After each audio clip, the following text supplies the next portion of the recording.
Bengaluru rave పార్టీపై హెబ్బగోడి police స్టేషన్లో case పెట్టారు పోలీసులు. రేవ్ పార్టీలో 6గురిపై కేసు నమోదైంది. A1 గా వాసు, A2 అరుణ్ కుమార్, A3 నాగబాబుపై ఎఫ్ఐఆర్ బుక్ చేశారు. పార్టీలో రకరకాల డ్రగ్స్ వాడినట్టు పోలీసులు తేల్చారు. పార్టీలో పాల్గొన్న 103 మందికి బ్లడ్ టెస్టులు చేయించారు.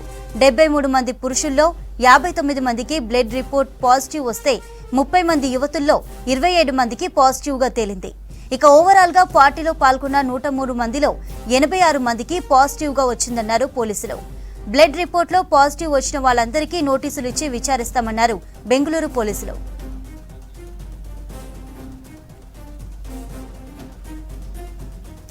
ఇదే అంశంపై మరిన్ని డీటెయిల్స్ న్యూస్ రూమ్ నుంచి ధనరాజ్ అందిస్తారు. ధనరాజ్, రేవ్ పార్టీ విషయంలో పలువురిపై కేసులు పెట్టినట్లుగా తెలుస్తోంది. మరి దీనికి సంబంధించిన డీటెయిల్స్ ఏంటి? Thank you Chandrika. ఈ బెంగళూరులో ఉన్నటువంటి ఎలక్ట్రానిక్ సిటీలో జరిగినటువంటి రేవ్ పార్టీ వ్యవహారాలపైన ఇప్పటికే పోలీసులు పలు దర్యాప్తులు కొనసాగిస్తున్నారు. ఈ క్రమంలోనే పలు సంచలనమైనటువంటి విషయాలు కూడా వెలుగు చూస్తున్నాయి.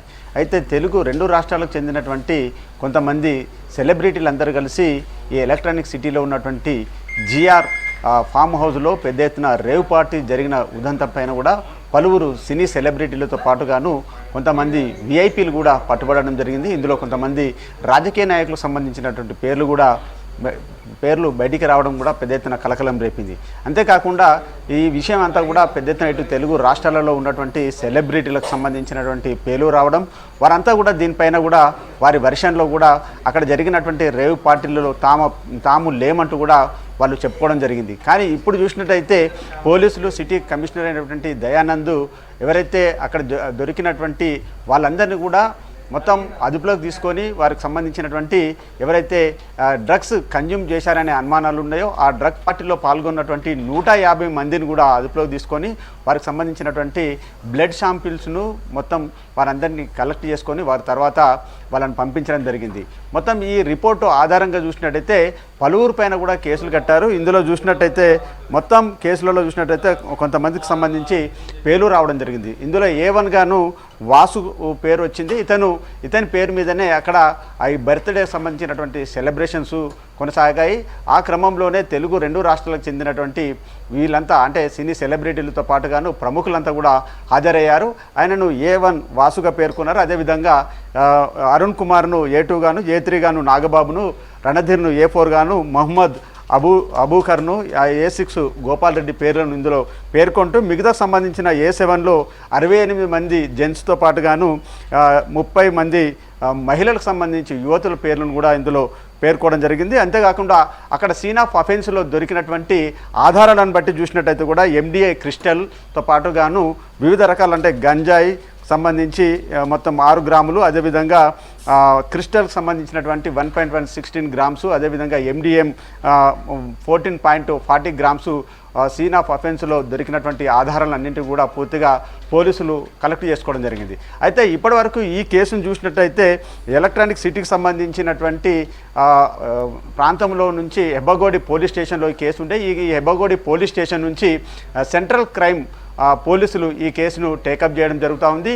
ఇప్పటి వరకు దొరికినటువంటి మొత్తం యువతలు కావచ్చు, ఇందులో పాల్గొన్నటువంటి 68 మంది పేర్లు కూడా మొత్తం సేకరించారు. వారికి సంబంధించినటువంటి ఎవరెవరు ఏ కార్లను వాడారు ఇందులో అనే విషయాలను కూడా ఆ స్పాట్లో నుంచి కూడా వాళ్ళు వాటిని జప్తు చేయడం జరిగింది. అయితే కొంతమంది చూసినట్టయితే ల్యాండ్ రోవర్ కార్లు, అదేవిధంగా 1.5 కోటి విలువ చేసేటువంటి మొత్తం ఈ డీజేకి సంబంధించినటువంటి ఇన్స్ట్రుమెంట్ తోటి మొత్తం ఈ కార్యక్రమాన్ని అంతా కూడా చేశారని కూడా ఇందులో పోలీస్ దర్యాప్తులో వెలుగు చూడడం జరిగింది. అయితే రేవ్ పార్టీలో చూసినట్టయితే 73 మంది సంబంధించినటువంటి యువకులు పాల్గొన్నారు, 30 మంది యువతులు ఉన్నారని కూడా పోలీసులు ఈ రిపోర్ట్ ఆధారంగా కూడా చెప్పడం జరుగుతుంది. అయితే ఇప్పటివరకు బ్లడ్ శాంపుల్ ఇచ్చిన వాళ్ళు చూసినట్టయితే 73 మంది సంబంధించినటువంటి పురుషుల్లో చూసినట్టయితే 59 మందికి ఇందులో పాజిటివ్ రావడం జరిగింది. 30 మంది యువతుల్లో చూసినట్టయితే కూడా 27 మంది బ్లడ్ శాంపిల్లో చూసినట్టయితే శాంపిల్స్ కూడా పాజిటివ్గా వచ్చినట్టుగా పోలీసులు మొత్తానికి ఇప్పటికే వారి ఎవిడెన్స్ను కూడా కలెక్ట్ చేయడం జరిగింది. అయితే మొత్తం మీద మనం చూస్తున్నాం 100 మందికి సంబంధించి మొత్తం ఈ పార్టీలలో వాళ్ళు ఇచ్చినటువంటి బ్లడ్ శాంపిల్లో చూసినట్టయితే 86 మంది ఇప్పటికే పాజిటివ్గా పేర్కొన్నారు. వారికి ఇప్పటికే పోలీసులు పలు నోటీసులు ఇచ్చి కూడా వారిని విచారించనున్నారు. అయితే మొత్తం ఈ సెంట్రల్ క్రైమ్ సంబంధించినటువంటి బ్యూరో పోలీసులు ఇప్పటికే వారికి నోటీసులు జారీ చేస్తున్నారు. వారందరినీ కూడా విచారించనున్నారు.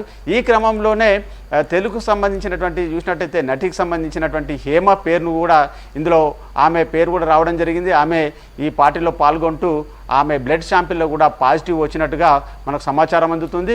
ఆమె కూడా నోటీసులు జారీ చేసి ఆ తర్వాత 41 CRPC కింద కూడా ఆమె వెర్షన్ కావచ్చు, ఆమె బ్లడ్ సంబంధించినటువంటి పాజిటివ్ రిపోర్టు ఆధారంగా కూడా ఏ రకంగా ఈ పార్టీ నిర్వహణకు వచ్చారు, అదేవిధంగా ఎవరు మీకు డ్రగ్ సప్లై చేశారు, మీరు ఏ రకంగా ఈ డ్రగ్ను కన్జ్యూమ్ చేశారనే విషయాలపైన కూడా ఇటు సిసిబి పోలీసులు విచారణ కొనసాగించనున్నారు. మొత్తానికి అక్కడ దొరికినటువంటి పలు ఆధారాలన్నింటిని కూడా ఇప్పటికే సీన్ ఆఫ్ అఫెన్స్లో కానీ అక్కడ ఉన్నటువంటి ఈ జిఆర్ గోపాల్ రెడ్డికి సంబంధించినటువంటి ఫామ్ హౌస్లో దొరికిన ప్రతి అంశాన్ని పూర్తిగా పోలీసులు ఇప్పటికే కలెక్ట్ చేయడం జరిగింది. వారు ఇచ్చినటువంటి బ్లడ్ శాంపుల్ను పూర్తిగా డాటానంతా కూడా తీసుకుంటున్నారు. అదేవిధంగా వారి యొక్క ఫోన్లను మొత్తం వారికి సంబంధించినటువంటి అడ్రస్ని అంతా కూడా పోలీసులు దర్యాప్తు చేస్తున్నారు. మొత్తానికి ఒక బర్త్డేకి సంబంధించినటువంటి పార్టీ వ్యవహారంతో బెంగళూరులోని ఉన్నటువంటి ఈ ఎలక్ట్రానిక్ సిటీలో జరిగినటువంటి వ్యవహారం అంతా కూడా హెబ్బగోడి పోలీస్ స్టేషన్ నుంచి కూడా ఇప్పుడు సిసిబికి బదిలీ కావడంతో అక్కడ ఉన్నటువంటి పోలీస్ కమిషనర్ దయానంద్ కూడా ఈ కేసును ప్రత్యేకంగా టేకప్ చేయడం జరుగుతూ ఉంది. ఇందులో పాల్గొన్నటువంటి రేవ్ పార్టీకి సంబంధించిన కల్చర్కి సంబంధించిన వ్యవహారంలో మొత్తం డ్రగ్స్ సంబంధించిన వ్యవహారం కూడా ఇందులో ఉండడంతో సిటీ పోలీస్ కమిషనర్ మొత్తానికి ఈ కేసును చాలా వరకు సీరియస్గా పరిగణించడం జరుగుతుంది.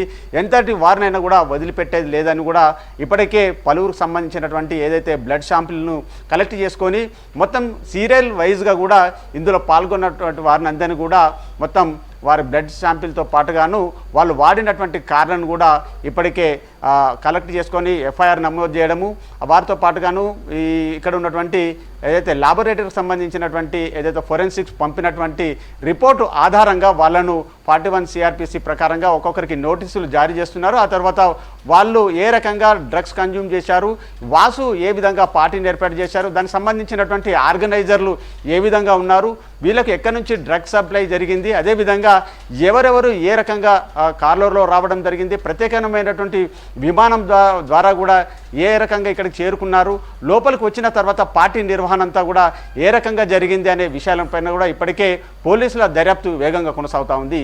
చంద్రిక.